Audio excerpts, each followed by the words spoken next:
Aurobindo pharma Polepally ఎస్ఎజెడ్లో ఉన్నది. అక్కడ వాళ్ళు పొల్యూటెడ్ నీళ్ళు వదులుతున్నారు. ఆ నీళ్లు వదలొద్దు, వదిలితే ఫ్యాక్టరీని కాలబెడతా అని చెప్పి కూడా ఒక స్టేట్మెంట్ ఇవ్వడం జరిగింది. దాని తర్వాత అసెంబ్లీలో కూడా మాట్లాడినాను, పొల్యూషన్ బోర్డు యాక్షన్ తీసుకోవాలని. కానీ ఇప్పటివరకు ఏమి యాక్షన్ తీసుకోలేదు.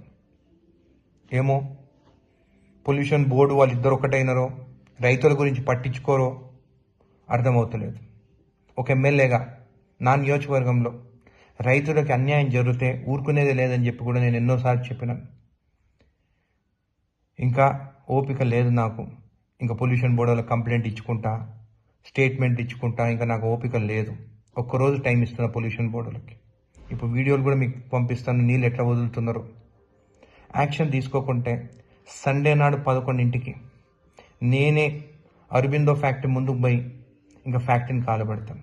మీరు యాక్షన్ అన్నా తీసుకుంటారా, నేను ఫ్యాక్టరీని అన్నా కాలబెట్టాలన్నా అనేది మీరు నిర్ణయించాలి. పొల్యూషన్ బోర్డు అరబిందో యజమాన్యం కూడా చెప్తున్నాను, ఇంకా చాలు. 1000 కోట్లు సంపాదిస్తున్నారు, లక్షల కోట్లు సంపాదిస్తున్నారు. రైతుల పొలాలు వాళ్ళే, మీ వల్ల అసలు పంట నష్టం జరుగుతుంది. అక్కడ ముద్రెడ్డిపల్లి చెరువులో చేపలు కూడా చచ్చిపోతున్నాయి. ఎన్నిసార్లు చెప్పినా కానీ మీరు పట్టించుకుంటలేరు. మీ డెడ్ లైన్ సండే 11 o'clock. నేను వస్తున్నాను మీ ఫ్యాక్టరీ ముందుకి.